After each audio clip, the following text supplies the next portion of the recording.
have Envy, they have the Screamtail, Mousehold, Iron Hands, Hatterene, Kingambit, and Brute Bonnet, which I think it's quite interesting to have the Mousehold, because the Mousehold itself, it is, of course, seen more as a support with Follow Me and Encore as an example, but this one is actually running Population Bomb, which is quite good to see the return of the powerful mouse, you know? Like, I'm happy to see that. Oh yeah, for sure, for sure. And this one also still has the friend guard on it.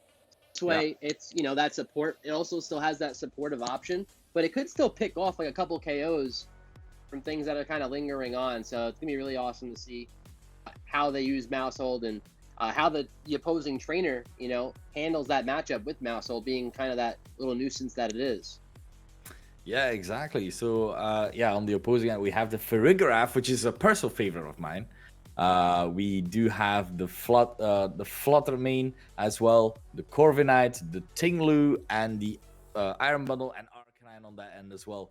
Which the Tinglu is, to me, the most interesting thing, because it is Clear Amulet and it is Terra Fire as well, which just showcases that it can be burned and can do quite a bit of damage without even being intimidated, as we do see the leads come out here.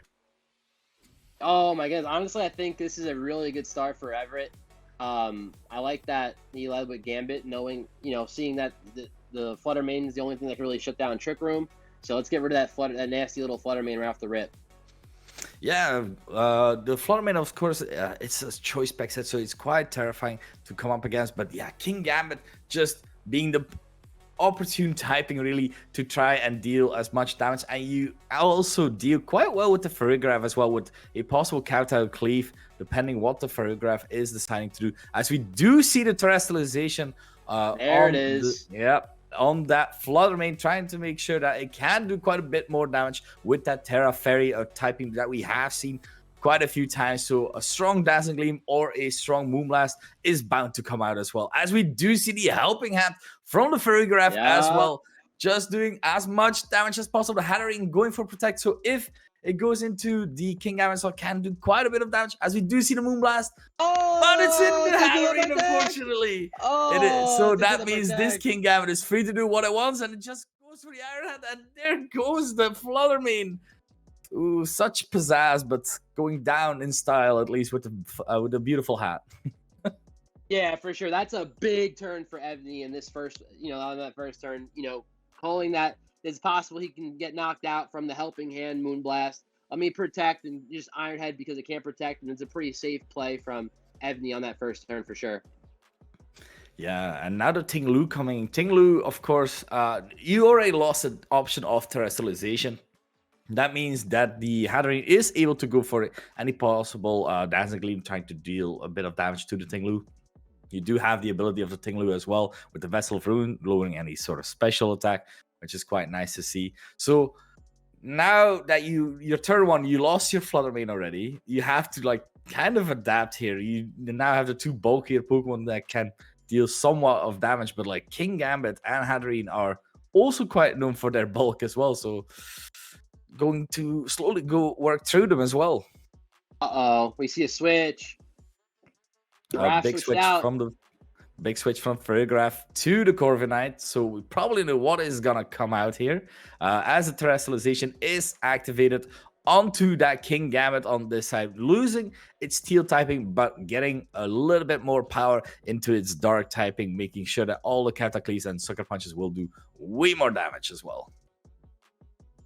As we do have the Earthquake come out. Earthquake gonna do quite a bit of damage, as we do see, well, decent damage actually, as the Kowtow Cleave from the Kingambit goes into the Corviknight style, doing over half. Wow! And the Trick Room from the Hatterene as well, meaning now that all the speeds are reversed. We saw the Tinglu move first, meaning the Tinglu will now move last as well. Yeah, for sure. That's a really good turn from Everett. The only thing that was stopping Trick Room there was the Giraffe, and he kind of switched it out, got a free Trick Room up, and got stuck some meaningful damage onto that Corviknight, which is known to be very bulky. So getting it over half is huge for Everett. Exactly, as the Hatterene is being switched out for that Brute Bonnet, as the Kowtow Cleave comes out again, and the Corviknight just goes down. This Kingambit is being very well played right now, just dealing so much damage from left and right as the Earthquake just put the King Gambit on half. And it's showcasing that sometimes just losing your Steel typing, not the worst of times really, because you can just keep tanking these Earthquakes as well, which is quite nice to see. Yeah, the Gambit and the Brute Bond are going to be taking Earthquake really, really well here. Yeah. So Everett's, yes, that's a scoop there. So really strong performance from Evni in that first game. Yeah, I feel terrestrializing your Flood Main turn 1, trying to make sure that Trick Room doesn't go up, it is something that you can certainly do, but I feel that now you definitely have to like change your plan really. What would you change on, like, what would you preferably do as for a change up? Because that King Gambit was putting in a lot of effort and a lot of damage as well. Yeah. For me, if I were to switch that up, I would probably lead the Corviknight. I think Corviknight as a lead because it does have Taunt, it does have Iron Head. So that going into Hatterene is just gonna put on tremendous pressure to that Hatterene as a lead. Like if I'm Everett and I see that, I'm probably gonna want to go with the Mousehold as like a switch over King Gambit. This way, that'd be. I'd love to see I like to see both trainers kind of adapt to this game too, for sure. But that's just my point. I think Corviknight as lead from Jenkins is probably something I want to see in this game too. Yeah, the Corviknight does threaten that Hatterene. Now, we already know that even with the King Gambit, with the Terra Dark, only 2-hit KOs the Corviknight as well. So Corviknight can still do quite a bit. You still have Taunt possibly, but you have to remember, of course, the Hatterene has the special ability, which does help it in such ways for Taunt with Magic Bounce, of course. Now, you still have your Iron Head to deal massive amount of damage to that Hatterene with the Fairy typing, but then again, you have the new core mechanic, which is that Terra type that you can just change, and suddenly Hatterene would resist the Iron Head by going for that Terra Water. So there's so many mind games at work, and certainly you have to call out your game. Your turn 1 is so important, certainly if you want to keep all your mons as well. Yeah, for sure. I think that you made a really good point that Hatterene does have that water type Terra. So maybe a good lead would be like bundle Corviknight, because then you can just freeze dry Iron Head that slot just in case of the Terra. So that could be something going into this game too. And we see the Corviknight Ting-Lu. Yeah, and on the other hand, we have Screamtail and the Iron Hands. So all just incredibly bulky Pokemon right now. So Iron Hands does have the possibility to go for a fake out, but on the Ting-Lu has a possibility to protect, while the Corviknight can do quite a bit of damage. And a nice call out there, like going with the Corviknight, trying to make sure whatever happens, I can still threaten the Hatterene. But now you have to think, what does this Iron Hands want to do? Because it has a possibility to hit both the Corviknight and the Ting-Lu for super effective. Yeah, we also have to take note that this Screamtail has Power Bracer, which cuts its speed in half. So under Trick Room, it's going to be super slow. It's going to outspeed that Corviknight, and it might even outspeed the Ting-Lu under Trick Room with the way that it might be EV trained here. So we don't really know, but that'll be an interesting mechanic to kind of watch out for in this game too. Yeah, exactly. It is quite interesting item to see, as we do see a double switch here. We have the Ting-Lu going to the Farigiraf, while the Screamtail is being switched out for that King Gambit as a taunt comes out onto that King Gambit, trying to make sure that nothing really happens there. No protects on that, and at least as the Iron Hands goes for a wild charge, super effective damage, but the Corviknight still hanging on with a bit of its HP left. Wow, that was a really good turn from Evni, because he's like, hey, look, if I can just fake out here, you can swap in your Giraffe. So I'm just going to go for straight damage here, just not even worry about that. Yeah, that is absolutely, like, just going for Wild Charge was pretty safe, because the only real switching was the Ting-Lu, but it was on that end next to it, so you couldn't really switch into it for that Wild Charge. But now you have the Corviknight, which has a possibility to go for Iron Head or a possible Brave Bird to try and do as much damage as possible. Or do you want to preserve this Corviknight for later? Because it is something nice to have, especially with that taunt, as we do see an activation of that Terra type this turn again from this time the Farigiraf. Wow, it's Terra Grass, so it's at least it's not going to take super effective damage from the King Gambit. So it's probably more of a defensive Terra in this case. Yeah, as we do see the Brave Bird coming out for Corviknight, doing a bit of damage to Iron Hands, just putting it a little bit above the half as the Psychic does come out. Is this enough for the kill on Iron Hands? No, it still hangs on. Oh, no. It is that Assault Fest as the Countdown Cleave doesn't do that much damage anymore, thankfully. And the Dream Punch, the double up, the Terra Grass really working out in this regard, making sure that this Fairy Grass still sticks around for another turn. And we do have, I think the Citrus Berry. Evni. Yep, and I think Evni feels really good here because he hasn't terra'd yet. He forced Jenkins to kind of go into that Terra, so and then that Corviknight's hanging on by a thread, so he's feeling really good about this position for sure.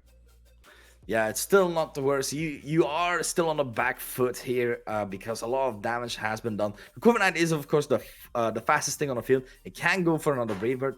I don't believe Envy has a real good switching, except for that King Gambit. But it is on that side, so we do see a switch out to that Screamtail. Screamtail, of course, being very bulky, so it might be possible to take this Brave Bird quite well as well.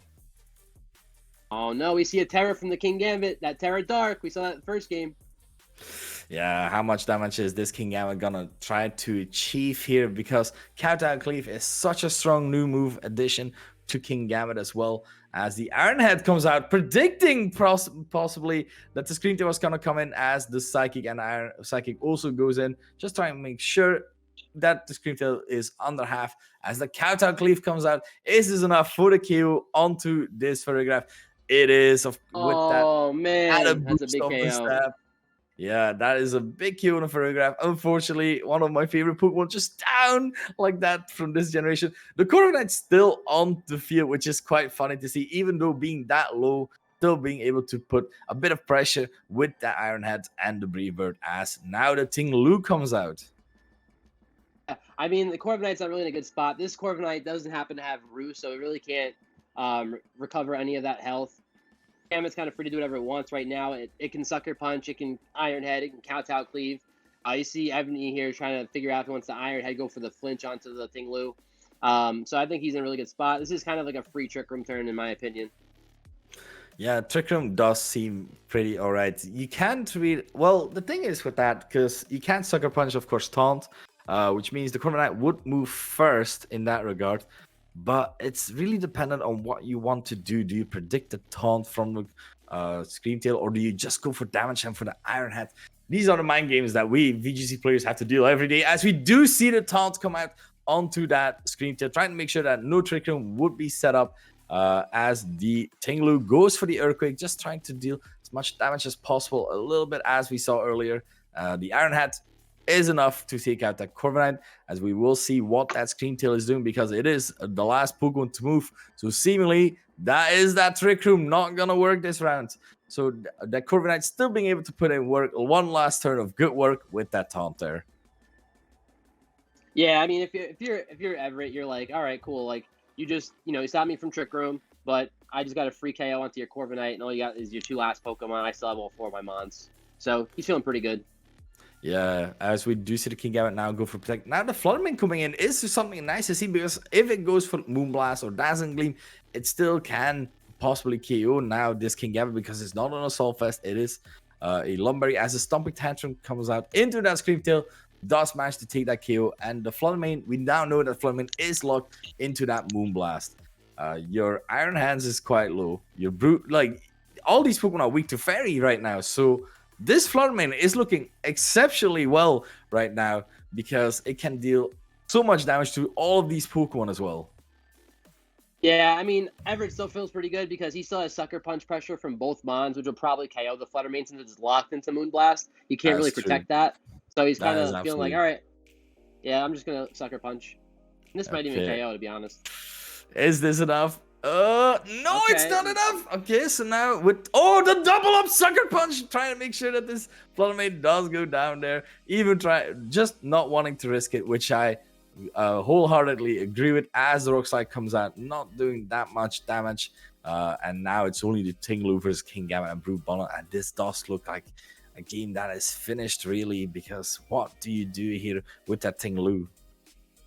Yeah, I mean, from here, Brute Bonnet looks real good. It can Spore. It has that loaded Dice Bullet Seed, so it's going to hit you for super effective damage, 3 to 5 times. So it's going to feel real good about where we see the Spore come out. So this is kind of locked up in my opinion, unless it gets like a one-turn wake up into a crit. Yeah, it is incredibly hard to come back from something like this, especially when you have the Iron Hands also in the back with still the possibility to go for a Dream Punch for a super effective move. As the Iron Hand just slowly chipping down this Tinglu. Tinglu is a bulky Pokemon, but taking both these Pokemon on is quite hard to do, as the Bullet Seed does come out onto that Tinglu, trying to make sure that that at least goes down, and that seals the game. So that means that Evni did win this round. Very well played there. The King Gambit did put a lot of work there, I feel. Oh, it was King Gambit was super strong. Like the first game, did tremendous damage. Like he called the double, he called the Helping Hand Moonblast into the Hatterene, protected Iron Head, got rid of Fluttermane in the first turn. Second game did tremendous damage to Corviknight and kind of locked it up pretty much. So yeah, Everett played that extremely well, and looking forward to seeing him, move on to the next phase of the tournament. Yeah, exactly. I'm like trying to revise what could have happened, because bringing the Corviknight, I feel like as elite was a very good option, but the Tinglu next to it wasn't really. So I think that as you said, the Iron Bundle would have been a nice addition next to that Corviknight to have, but yeah, when you don't have that many tools to deal with King Gambit, which is a Pokemon that is on its own right hard to deal with, and then suddenly it goes for those strong sucker punches with the Terra Dark, makes it a bit harder as well. Yeah, for sure. Like, I think leading the Corviknight and the bundle would have been much better for sure than the Tinglu. I probably would have kept Tinglu in the back just in case like Trick Room did go up, and kind of like being as like a switch in to kind of play out the Trick Room turns. And that's kind of how I would want to play it. Arcanine obviously wasn't playable in this matchup. It has Wisp, but the King Gambit is the Lumberry. So if you Wisp it, it just lums it, and you give it a boost, and it probably KOs you anyway. Yeah, it's kind of unplayable in that instance. So yeah, absolutely. 4 to 5 mons you got to bring, but it was hard. Yeah, shout out to Everett for identifying that and taking full advantage of the matchup.